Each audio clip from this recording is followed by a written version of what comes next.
Bem-vindo de volta. Nós já vimos sobre os métodos call e static call, e nessa aula vamos ver sobre o método delegate call. E eu coloquei essa informação aqui em letras garrafais, até exagerei um pouco, porque ela tem que ficar muito clara. No método delegate call, a mensagem é executada no contexto do contrato chamador, ou na storage do contrato chamador. Ou seja, todas as alterações são feitas na storage do contrato que chama, não do chamado. Nós evocamos funções no contrato chamado, porém qualquer alteração é feita na storage do chamador.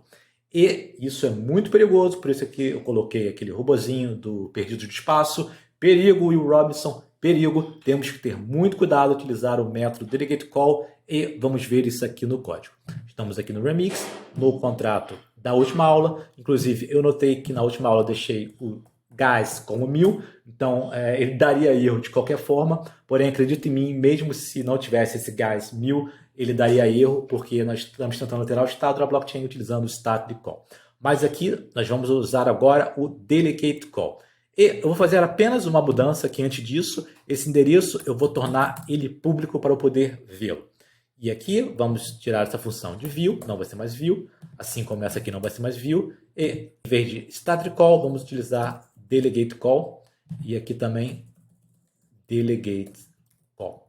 Vou salvar, eu escrevi errado aqui, delegate call. Pronto, agora sim salvei, ele compilou, e eu vou fazer o deploy desse contrato chamador. Vamos selecionar o contrato chamador, deploy. Tem uma função payable, construtora payable, por isso está vermelho ainda, mas não preciso passar ether nenhum. Bom, primeira coisa, vamos ver aqui quanto está o value. Vou clicar em get value, está 20, lá no contrato chamado. E eu vou executar uma função nesse contrato chamado. E vamos ver qual é o endereço. O endereço é esse aqui, F2B1, que é, claro, F2B1, que é, claro, o endereço do contrato chamado. Vou subir mais um pouquinho aqui para garantir que é o endereço do contrato chamado. Note aqui, F2B, não está um aparecendo, mas é ele aqui. F2B, vou botar vermelho. Exatamente o nome o endereço do contrato está batendo, porque precisa bater. Bom, vamos lá. Agora eu vou executar a função call set values, que aí ela, no caso, deveria alterar esse valor aqui no contrato chamado. Então vou passar 10 agora, call set values. Primeiro vamos ver se ela foi executada com sucesso. Vou descer aqui. Vamos procurar o decode output e true. Foi executado com sucesso. Mas vamos ver se alterou esse valor aqui. Vou dar o get values. Não. Não alterou. Continua 20. Porém, vou clicar aqui no endereço. Estava F2B1. Agora está A. Ué, por que A? Porque A é 10. Então, note. O delegate call, ele alterou uma variável. Só que ele não alterou uma variável do contrato chamado. Ele alterou no contrato chamador. Porque eu já falei, o delegate call, ele altera a storage no contexto do contrato chamador, ou seja, desse aqui. Então, o que aconteceu? Bom, ele executou essa função, setValue. Essa função aqui, ela altera esse valor, certo? E esse valor é a primeira variável, a primeira e única variável desse contrato.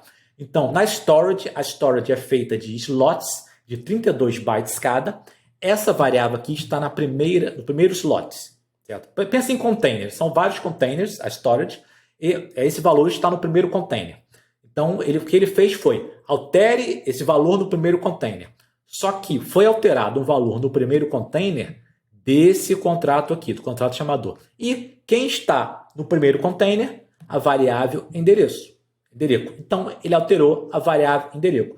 Por isso que é preciso tomar muito cuidado. Se esse meu contrato estivesse na blockchain, ele teria morrido, porque eu acabei de alterar esse endereço. Então, ele não pode nem mais chamar o contrato chamado, porque eu alterei o endereço. Então, veja que deve tomar muito cuidado. Vamos agora reescrever esse contrato aqui de uma forma que faça um pouco de sentido. Então, agora a primeira variável desse contrato vai ser um int, vai ser public, e vou botar valor local igual a 2. Pronto, agora eu vou fazer o deploy do contrato chamador. Vou fechar isso aqui, vou fazer o deploy do contrato chamador. Fazer o deploy. Vamos vir aqui embaixo. Bom, essa variável que continua 20, do contrato chamado e do chamador está em 2. Agora eu vou executar esse call set valid passando 10. Transact. Se eu vier aqui, do contrato chamado continua 20, mas o do contrato chamador mudou para 10. Por quê? Espero que já tenham entendido. Essa função faz o quê? Altera a primeira variável do primeiro slot, que é essa aqui. No caso, como essa é uma variável de 32 bytes, ela ocupa todos os slots. Então, o primeiro slot só pode ter essa variável. Então, o que ele vai tentar é altere a única variável do primeiro slot. Só que ele vai fazer nesta storage aqui. E qual é a primeira variável, ou única variável do primeiro slot? A valor local. Então, ele está alterando o valor local e não toca no endereço. O endereço continua o mesmo. Então, o delegate call ele é um método muito sensível, um método que quem usa tem que entender o que está fazendo, porque ele mexe com o nosso contrato. Então, se ele for executado errado, ele pode arruinar o contrato que está chamando. Então, na próxima aula, eu vou mostrar um uso de caso do delegate call, que é fazer um upgrade de certas funções.